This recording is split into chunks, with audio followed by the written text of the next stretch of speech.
Praise the Lord. जय मसीह की। परमेश्वर का वचन सीखने के लिए आप सबको प्रभु यीशु मसीह के पवित्र नाम में स्वागत करते हैं। प्रार्थना के साथ फिर हम परमेश्वर का वचन के सामने बैठे। आज का हमारे बाइबल क्लास पार्ट 26 पार्ट 26।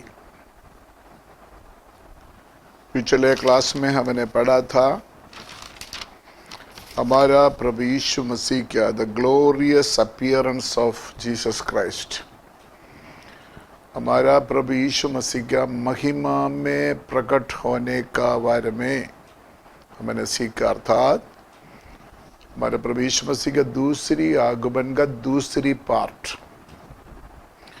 पहली ईसा में यीशु मसीह बादलों पर आएगा और दूसरी ईसा में यीशु मसीह पृथ्वी पर कदम रखेगा।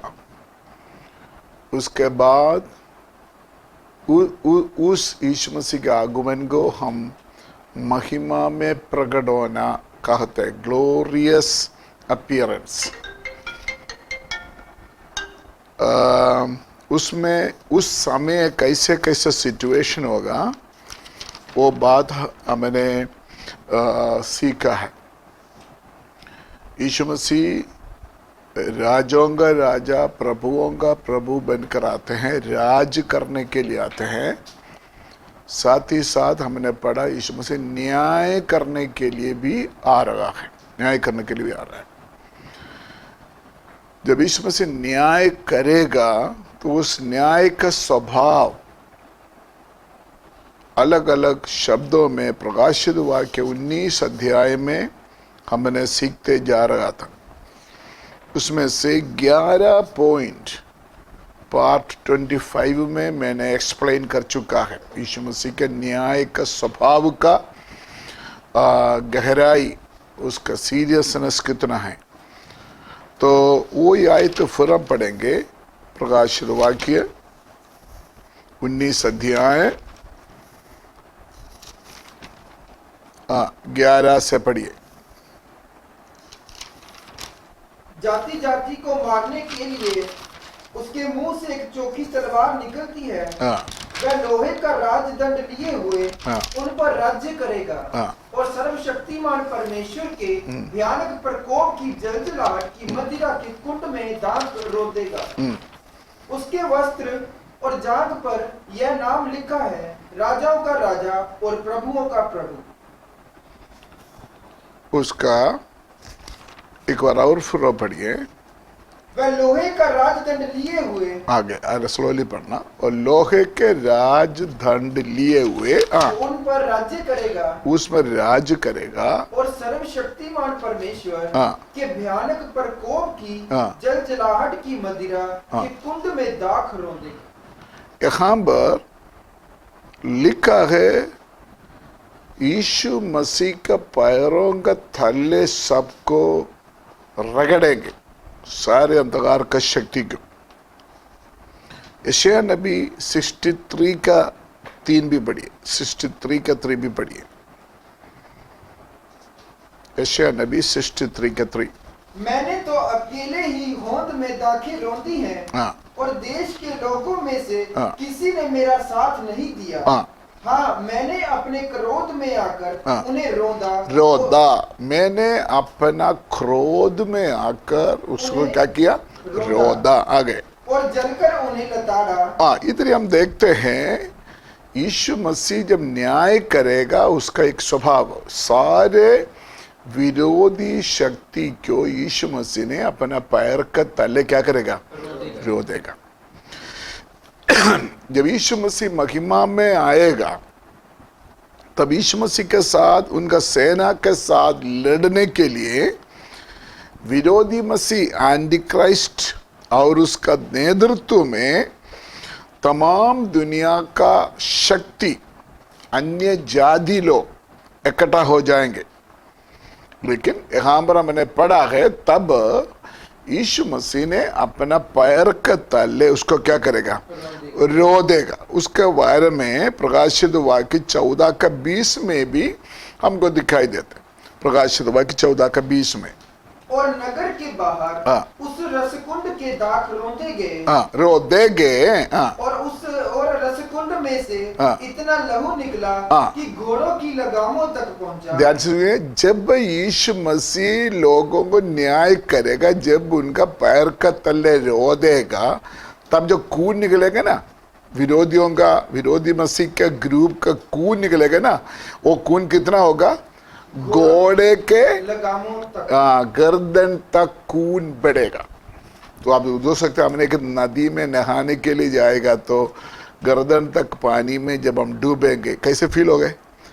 इसी तरह जब यीशु मसीह का क्रोध का दिन, विरोधी एंटी क्राइस्ट, आज परमेश्वर का सेवकाई को तंग करने वाला, परमेश्वर का लोगों को सताने वाला शैतान, झूठे नबी और विरोधी मसीह, ट्रिनिटी, शैतान का ट्रिनिटी, उसको जब यीशु मसीह न्याय करेगा, उनका पैर का तले रो देगा, तब जो खून बहेगा भयानक, कहाँ कितना तक होगा? घोड़े के लगामों तक होगा। आपको मालूम है, युद्ध के बारे में और युद्ध के दौरान जो खून बहाते हैं हम सुनते रहते, अलग अलग देश में लड़ाई झगड़ा होता है, लेकिन आज तक दुनिया नहीं देखा हुआ एक रक्त प्रवाह, मतलब रक्त बहाना उस दिन देखेगा। आपको मालूम है, हजारों लोगों को आज भी दुनिया में अलग अलग जगह में मारा जाता है, लेकिन आज तक दुनिया जो नहीं देखा, ऐसे रक्त नदी के समान बहेगा, क्योंकि हमारा प्रभु यीशु मसीह को पब्लिकली विरोधियों ने निंदा किया था।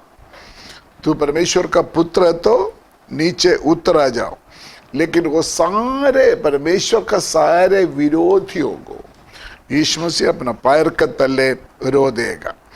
उस समय हमने उस लड़ाई को हम क्या बोलते हैं?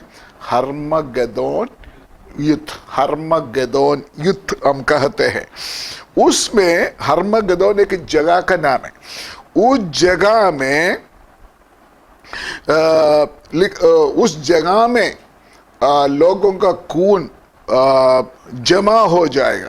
वहां उनके बारे में अभी जो हमने पढ़ा है, मतलब यीशु मसीह का क्रोध का प्रकोप वहां हम दिखाई देते हैं। हमारा प्रभु यीशु मसीह पूरा सर्वशक्ति के साथ, महिमा के साथ, प्रताप के साथ सफेद घोड़ा के ऊपर जब उतर आएगा, उसके साथ एक सेना होगा। वो सेना भी सफेद घोड़ा के ऊपर होगा। कौन है वो सेना? कौन है वो सेना? नहीं, स्वर्गदूत अकेला नहीं है। हमारा प्रभु यीशु मसीह का लोहू से जिन्होंने अपना वस्त्र को साफ किया, शुद्ध किया हुआ, तमाम यीशु मसीह क्या बादलों पर जब आए थे, जितना पवित्र लोग उठा लिया गया, वो सभी उनका सेना में शामिल होगा, अर्थात कलीसिया। कलीसिया भी उनका सेना में होगा। साथ ही स्वर्गीय स्वर्गदूत भी जब यीशु मसीह महिमा में आएगा तब साथ होगा। उनका वस्त्र के बारे में भी वहाँ हमने लिखा है। जैसे हमारा प्रभु यीशु मसीह का वस्त्र सफेद है, घोड़ा सफेद है, इसी तरह कलीसिया का भी घोड़ा सफेद होगा। इसी तरह प्रभु यीशु मसीह कलीसिया को लेकर धरती में आएगा 1000 साल, 1000 years। ध्यान से सुनिए, अभी तक हमने देखा, हमने सुना यीशु मसीह स्वर्गदूतों के साथ, कलीसिया के साथ महिमा में आ रहा, राइट? महिमा में आ गया। कहाँ कदम रखेगा? जैतून पहाड़ के ऊपर। उसके साथ हर्मगेदोन लड़ाई शुरू हो गया, विरोधी मसीह और उनका सेना के साथ। तब यीशु मसीह ने अपने सारे विरोधियों को कुचल करेंगे, रो देंगे। उसका भयानक अवस्था मैंने देखा है। तुरंत उसके बाद कंटिन्यू यीशु मसीह इस धरती में 1000 साल राज करेगा, 1000 साल राज करेगा। वचन में ऐसे हम पढ़ते हैं, अगर उनके साथ अगर हम सहते हो तो हम उनके साथ राज भी करेगा। अगर आज हम सहते हुए प्रभु का पीछे चलेगा तो हम जरूर क्या हो सकता है, उनके साथ राज कर सकता है। आए तो निकला, पढ़िए। यदि हम धीरज से सहते रहे, अगर हम धीरज से सहते रहेगा तो उसके साथ राज्य भी उसके साथ राज्य भी करेगा। तो ध्यान से सुनिए, हमारा फ्यूचर क्या है? हम यीशु मसीह के साथ इस पृथ्वी में क्या करेगा? राज करेगा, राज करेगा। आज इस दुनिया क्या करते हैं? हमारे प्रभु यीशु मसीह को और उनका लोगों को निंदा करते हैं, पीड़ा करते हैं, सताते हैं और कभी कभी मारते भी है, मारा जाते हैं। लेकिन जब यीशु मसीह आए थे, यीशु मसीह को भी अपना लोगों को भी संसार आदर नहीं किया। लेकिन एक समय आएगा सारे पृथ्वी और पृथ्वी के लोग उसको आदर करेगा। उस समय स्वर्ग में एक आवाज सुनते हैं। प्रकाशित वाक्य 5:9 और 10 पढ़िए। प्रकाशित वाक्य 5:9 और 10। वह यह नया गीत गाने लगे। उस समय स्वर्ग में गीत गाने लगेंगे। तू इस पुस्तक के लेने और इसकी मोहरें खोलने के योग्य है।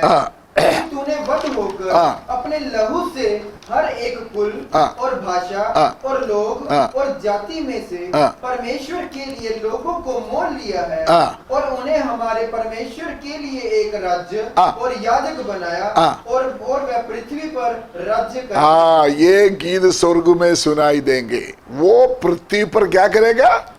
राज करेगा। ये हमने ध्यान से सुना है। बाइबल हमारा फ्यूचर के बारे में क्लियर पिक्चर देते हैं।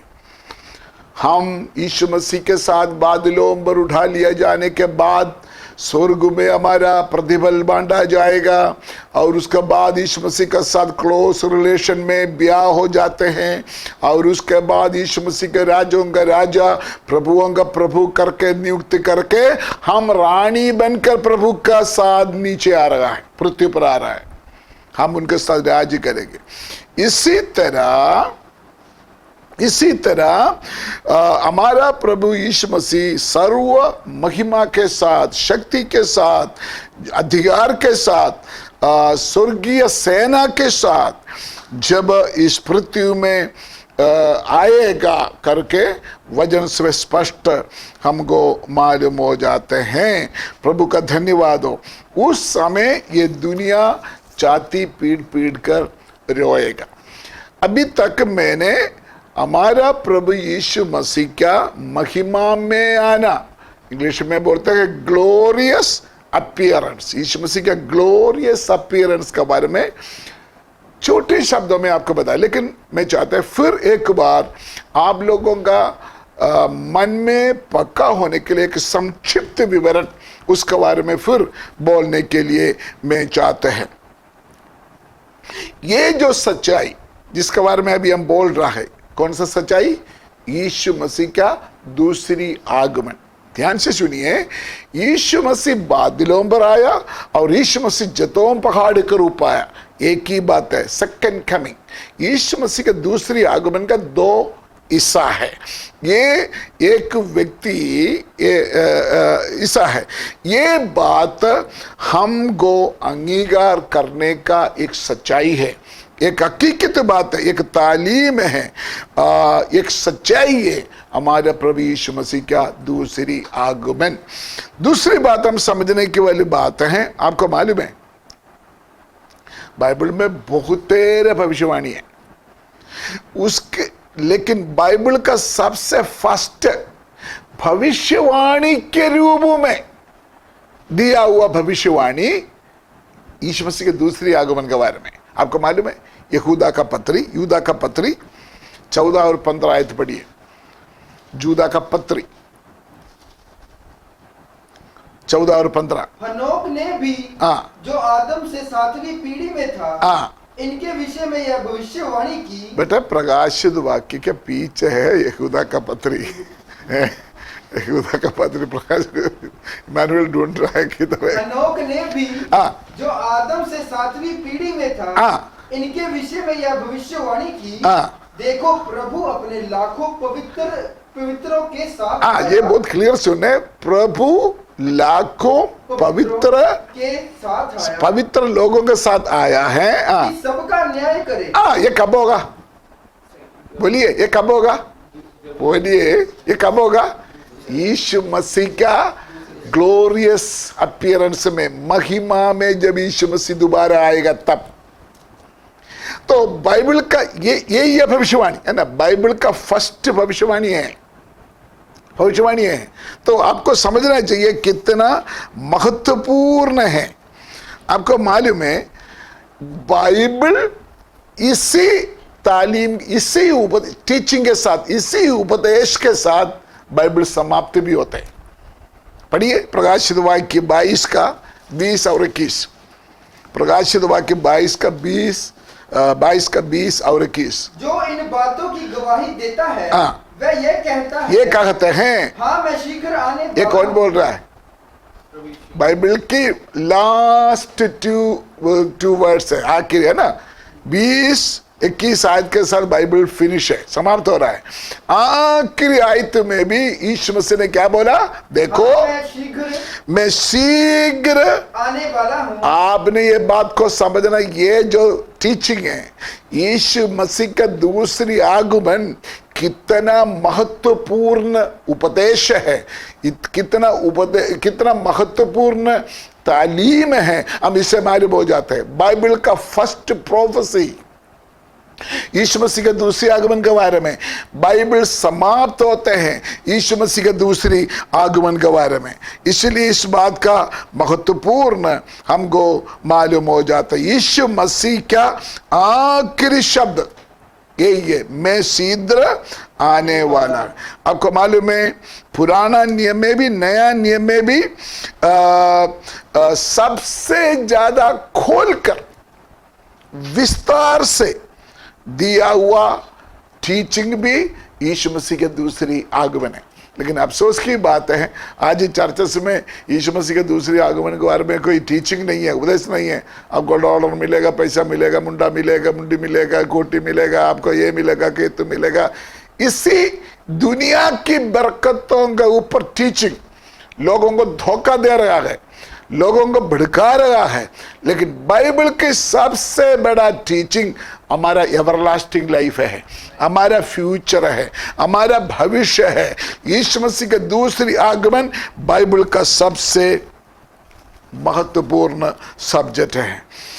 इसके लिए कुछ जनरल नॉलेज यीशु मसीह का दूसरी आगमन का या यीशु मसीह का ग्लोरियस अपीयरेंस का कुछ जनरल नॉलेज मैं आपको बोलकर आगे बढ़ना चाहते हैं। मैंने काफ़ी यीशु मसीह का महिमा में जो आना है उसके बारे में काफ़ी हमने सुन चुका है। आज हम इस क्लास समाप्त करेंगे तो उसमें जनरली समझने वाली एक बात है, ये कब होगा? यीशु मसीह का 1000 साल हुकूमत का पहले होगा। यीशु मसीह के महिमा में जो आना है कब होगा? 1000 साल यीशु मसीह जो पृथ्वी में राज्य करेगा उसके बाद नहीं, उससे पहले यीशु मसीह के महिमा में आना होगा, उसके बाद 1000 साल का हुकूमत होगा।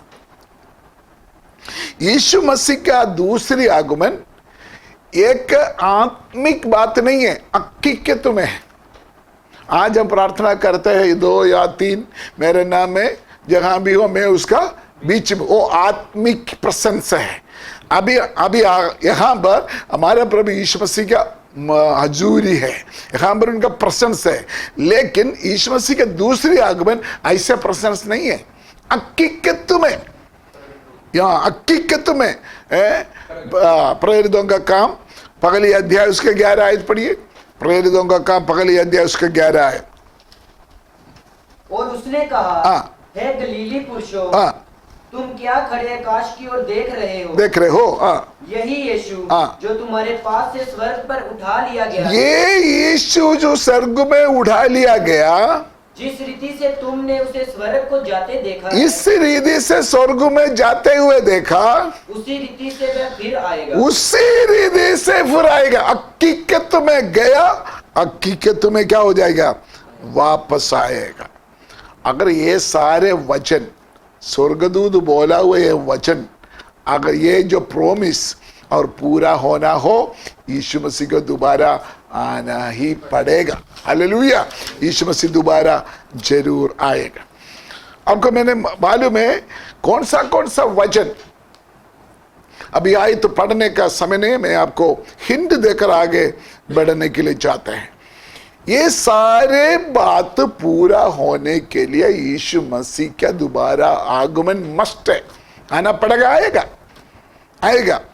यीशु मसीह क्या आज से 2000 साल पहले पृथ्वी में जन्म होने का बारे में जो भविष्यवाणी अगर पूरा हो गया तो उत्पत्ति 3:15 में यीशु मसीह का पगली आगमन के बारे में लिखा है, स्त्री की संतान सर्प का सिर को कुचलेगा। अगर वो हो गया, अगर वो भविष्यवाणी पूरा हो गया तो यीशु मसीह का दूसरी आगमन का भविष्यवाणी भी पूरा हो जाएगा। क्या क्या बोला है इसके बारे में बाइबल में? जो जो वचन है जो पूरा होने वाला, मैं रेफरेंस पढ़कर जाऊंगा, आप अगर नोट कर देना। जकरिया नबी की किताब 14 अध्याय 4 आयत में लिखा है, जिस जगह से यीशु मसीह ऊपर उठा लिया गया सेम जगह में वापस आएगा। जैतून पहाड़ के ऊपर से यीशु मसीह उठा लिया गया था, सेम प्लेस में यीशु मसीह वापस आएगा। दूसरा तेसलोनी पहले अध्याय उसका 8 आयत में लिखा है, यीशु मसीह का दोबारा आगमन महिमा में जब आएगा, अग्नि ज्वाला में आएगा। अग्नि मतलब आग की ज्वाला के साथ आएगा। मत्ती के इंजील 24 अध्याय 30 आयत, पहले पत्रोस पहली अध्याय 7 आयत, पहले पत्रोस 4:13, इसी आयतों में लिखा है यीशु मसीह बादल के थ्रू आएगा। बादलों तक नहीं आएगा, बादलों होके बड़े महिमा के साथ, बड़े तेज के साथ आएगा। अय्यूब की किताब 19 अध्याय उसका 25 आयत में लिखा है, पृथ्वी पर खड़ा होगा। जब कलीसिया को लेने के लिए आए थे, पृथ्वी पर खड़ा नहीं हुआ था, किधर हुआ था? बादलों पर हुआ था। लेकिन अय्यूब को यह मुगाशिबा मिला है, जब यीशु मसीह महिमा में आएगा पृथ्वी पर खड़ा होगा, पृथ्वी पर खड़ा होगा। पहले तेसलोनी 3:13, यहूदा का पत्री 14 आयत, उधर हमने पढ़ा है, लिखा है, जब यीशु मसीह महिमा में आएगा सारे पवित्र लोगों के साथ आएगा, पवित्र सेना के साथ आएगा।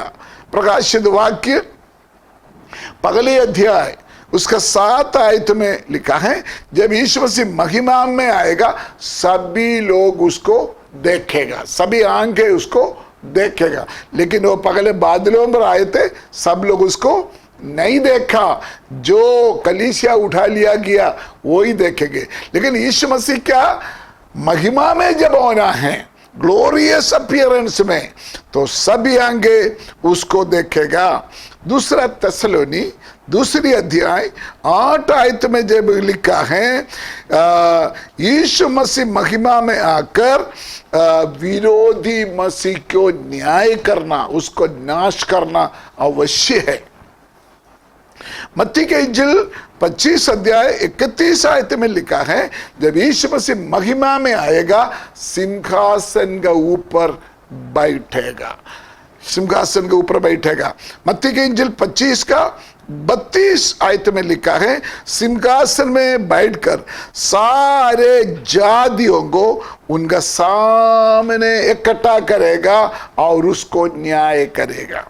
यशायाह नबी का किताब 9 अध्याय 6 और 7 आयत, लूका का इंजिल पहली अध्याय 32 आयत, एसेकिएल नबी का किताब 21 आयत 27 आयत लिखा है, वो दाऊद की सिंहासन उसको मिलेगा। इस मसीह जब महिमा में आएगा, दाऊद की सिंहासन उसको मिलेगा। यिर्मयाह नबी का किताब 23 अध्याय 5 और 6 आयत जब पढ़े हैं, वो दाऊद के सिंहासन स्वर्ग में नहीं होगा, वो पृथ्वी में होगा। उसी सिंहासन में बैठकर हमारे प्रभु राज्य करेगा। दानियल के किताब 7 अध्याय 13-14 आयत में लिखा है, तब यीशु मसीह एक राज्य स्थापना करेंगे। दानियल की किताब 7वां अध्याय 18 से 27 तक आयत जब पढ़ते हैं, प्रकाशित वाक्य 5 का 10 भी देखते हैं, और जब यीशु मसीह सिंहासन में बैठ के राज्य करेगा, पवित्र लोग भी उनके साथ मिलकर राज्य करेगा। जबूर 72, जबूर 72 है ना, जबूर 72 का 11, यशायाह 49 का 6 और 7, प्रकाशित वाक्य 15 का 4, ये जब आयत पढ़ते हैं, सारे जाति सारे वंश उसको सेवा करेगा, उसका सामने दंडवत करेगा। सकरिया नबी 9 का 10, प्रकाशित वाक्य 11 का 15 जब हम पढ़ते हैं, और पूरा संसार पूरा धरती प्रभु का ही होगा। आज इस धरती का स्वामी कौन है? शैतान है। खत्म हो जाएगा जब यीशु मसीह का महिमा में जब प्रकट होगा, सारे संसार की देश राज्य प्रभु का बन जाएगा। यशायाह नबी की किताब 45 का 23, वहां लिखा है, सारे घुटना टेकेंगे उनके सामने, यीशु मसीह के सामने सारे घुटना टेकेंगे। सकरिया 14 का 16, जबूर 86 का 9 लिखा है, सभी लोग इस राजा को, यीशु मसीह को दंडवत करने के लिए इकट्ठा हो जाएगा। जबूर 102 का 16, जबूर 102 का 16 में लिखा है, उस समय परमेश्वर ने सियोन को बनाएगा, सियोन को बनाएगा, यरूशलेम को बनाएगा। यिर्मयाह 3 का 17, यशायाह 33 का 20 और 21 आज जब पढ़ते हैं, उनका सिंहासन, यीशु मसीह का सिंहासन पृथ्वी में कहां होगा? यरूशलेम होगा। आपको मालूम है, वर्ल्ड मैप निकालो, उसके बाद उनका एकदम सेंटर में हाथ रखो, वो हाथ किधर आएगा? यरूशलेम आएगा। तो यीशु मसीह जब पृथ्वी पर राज्य करेगा, दुनिया का सेंटर में उनका सिंहासन होगा, मतलब यरूशलेम में बैठकर वो राज्य करेगा। मत्ती के इंजिल 19 अध्याय उसका 28 आयत जब पढ़ते हैं, यीशु मसीह का 12 चेले 12 सिंहासन में बैठकर 12 इस्राएल गोत्र के ऊपर राज्य करेगा। ये सारे वचन पूरा होना है। जबूर दूसरी जबूर 8 और 9, प्रकाशित वाक्य 2 का 17 आयत जब पढ़ते हैं, सारे जातियों के ऊपर यीशु मसीह राज करेगा। जबूर 9 का 7, और उस सिंहासन में बैठकर यीशु मसीह सबको न्याय करेगा। और एसेकिएल नबी की किताब 40 से 48 40 to 48 अध्याय, पूरा अध्याय में वहां उस समय यरूशलेम मंदिर पुनर्निर्माण हो जाएगा, उसके बारे में लिखा है। एसेकिएल नबी की किताब 43 का 2 से 5, 44 का 4, यशायाह 40 का 5 लिखा है, यरूशलेम मंदिर के अंदर परमेश्वर का महिमा वापस उतरेंगे।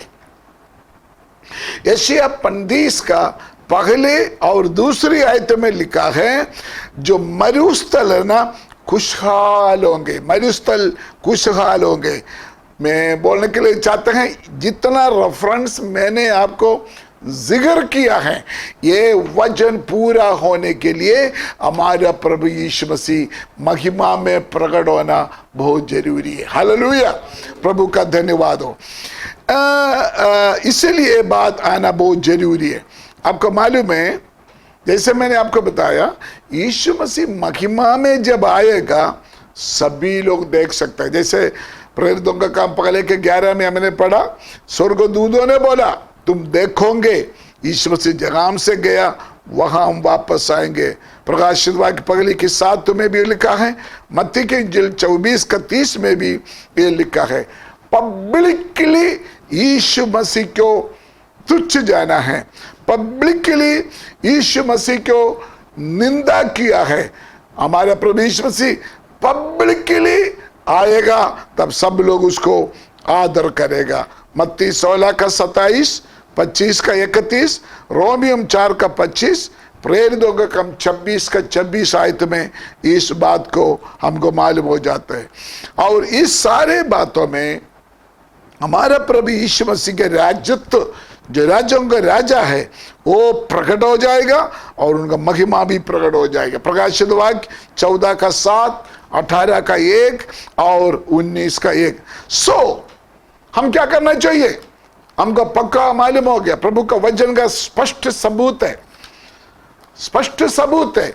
हमारा प्रभु यीशु मसीह का दूसरी आगमन निकट है, वो द्वार पर है। तो उसका पूरा सबूत हमने प्रभु का वचन से सुना। तो हम क्या करना चाहिए? यीशु मसीह का दूसरी आगमन मुझे और आपको क्या संदेश देता है? क्या संदेश देते हैं? मत्ती के इंजील 24 42 to 44, 25 मरकोस के इंजील 13:32 से 37 तक, लूका के इंजील 12:35 to 38, प्रकाशित वाक्य 16:15 में ये सारे आयत हमको याद दिलाते हैं हमको जागना जरूरी है। हमारा यीशु मसीह के महिमा में आना पक्का है, इसलिए हमने जागना है। पहले तस्सलोनी 5:2-6 तक लिखा है, हम जागना भी है, हम सावधान रहना है, सावधान रहना है। फिर हमने क्या करना चाहिए? प्रकाशित वाक्य 3:3, रोमियो 12:2 में लिखा हुआ है, हम रोज मन फिराते रहना। ध्यान से सुनिए, अगर यीशु मसीह के दूसरी आगमन में अगर हम यीशु मसीह के साथ राज करना है, अगर यीशु मसीह बादलों पर आएगा, उनके साथ उठा लिया जाना है, तो डेली हमारा जीवन में मन फिराने का अनुभव होना बहुत जरूरी है। इसलिए जब तक हम दुनिया में रहते हैं, परमेश्वर को डरते हुए कामते हुए रहे और वफादारी के साथ रहे। मत्ती के इंजिल 25 अध्याय में, लूका के इंजिल 12 अध्याय में ये जो संदेश लिखा हुआ है। और दूसरी बात है, लज्जित ना होते हुए, शर्मिंदा ना होते हुए हम प्रभु का गवाह देना है इस बात का। मरकोस का इंजिल 8:38 में लिखा है, हम प्रभु का गवाही बनना है। उतना ही नहीं है, मत्ती के इंजिल 16:26 और 27 में लिखा है, इस जगत को प्राप्त करने का प्रयास छोड़ दो। ये दुनिया की अभिलाषों के पीछे, ये दुनिया का इच्छा के पीछे भागना बंद करो और छोड़ दो और प्रभु की आगमन के लिए तैयार हो जाए। फिलिपियम 4:5 में लिखा है, तुम्हारा कोमलता सब मनुष्य के साथ प्रकट हो जाए। हमारे प्रभु यीशु मसीह के दूसरी आगमन बहुत नजदीक है, इसलिए हमारा कोमलता, कोमलता का क्या बोलते हैं? कोमलता, हमारा मैच्योरिटी, हमारा नम्रता, हमारे अच्छे स्वभाव लोगों के सामने प्रकट होना चाहिए। इतना भी नहीं है, इब्रानियों का पत्र 10:36-37, याकूब 5:7 और 8 में लिखा गया, धीरज में रहना, धीरज रहना है। शैतान कोशिश करते हैं हमारा कोमलता खत्म हो जाए, हमारा धीरज खत्म हो जाए, शैतान को फायदा उठाने नहीं देना है। और इसी तरह फिर कोलोसियों को पत्री 3 बाब 3 से 5 तक पढ़ा है। अपने शरीर की अभिलाषों को मार डालना है, हमारे शरीर को मार डालना है। जो जो स्वभाव परमेश्वर का इच्छा का खिलाफ है उसको खत्म करते हुए हमने आगे बढ़ाना है। प्रेम, फिलिपियों का पत्री पहली अध्याय 9 से 10 तक लिखा है, प्रेम और विवेक सच्चे बने रहो। हर सिचुएशन में, हर जगह में परमेश्वर का वचन के अनुसार हम सच्चे बने रहना है। पहले तस्सलोनी 5:23 में एक संपूर्ण पूरी तौर से पवित्रताई में चलने के लिए कोशिश करना लिखा है। हमारे आत्मा, शरीर और प्राण कंप्लीट पवित्रताई हमारे जीवन में होना जरूरी है, तभी यीशु मसीह के दूसरे आगमन में हम शामिल हो सकता है। पहले तीमुथियुस 4 अध्याय पहले और दूसरी आयत जब पढ़ते हैं, जो सेवा परमेश्वर ने हमको दिया है वो सेवा वफादारी से पूरा करें और परमेश्वर का वचन को हम प्रचार करें। पहले तीमुथियुस 6:13 और 14 यीशु मसीह के दूसरी आगमन के लिए मेरे लिए आपके लिए क्या संदेश है? सही तालीम में बना रहे, निष्कलंक, निरपवाद, कोई अपवाद आपको बोलने ना दे, निष्कलंक सच्चा तालीम के ऊपर बना रहने के लिए वचन हमको शिक्षा देते हैं। पहले पत्रोस 5:2 से 4 तक पढ़ते हैं, जो पास्टर्स है, जो खुदा ने जिसको चरवाहा बनाया है, वो आदर्श के साथ अपना सेवा को पूरा करे। पहले यूहन्ना 3 पहले से 3 तक पढ़ते लिखा है, जैसे हमारा प्रभु पवित्र है वैसे हम भी पवित्र बना रहे। पहले यूहन्ना 2:28 में लिखा है, हम प्रभु में बसते रहे, प्रभु में हम वास करते रहे। पहले पत्रोस पहले के साथ लिखा है, विश्वास में परीक्षा हमारा जीवन में आएगा, उस परीक्षाओं में धीरज दिखाते हुए हमने प्रभु के लिए तैयार रहना है। पहले पत्रोस 4:13 में लिखा है, मसीह होने के कारण अगर कष्ट ना उठाना पड़े तो लज्जित ना हो, प्रभु के लिए कष्ट उठाने के लिए भी हम तैयार हो जाए। दूसरी पत्रोस 3 अध्याय 11 से 13 तक लिखा है, पवित्र जीवन और भक्ति भर आत्मिक जीवन को संभालने के लिए हम कोशिश करें। पहले तस्सलोनी 3:12 से 13 तक पढ़िए, ऐसे लिखा है, आपस में मेल मिलाप रखे, आपस में प्यार रखे, आपस में फूट होने ना देने के लिए परमेश्वर के आत्मा अगुवाई देते हैं। फिलिपियों का पत्र 3 अध्याय उसका 20 और 21 आयत में लिखा है, जब यीशु मसीह के दूसरी आगमन के बारे में जो वचन हमने सीखा है, हमको मालूम होना चाहिए हमारा सिटीजनशिप, हमारा नागरिकता, हम यहाँ पर नहीं है, ये पृथ्वी पर नहीं है, स्वर्ग में हमारा नागरिकता है, उसके लिए हमने इंतजार करना है।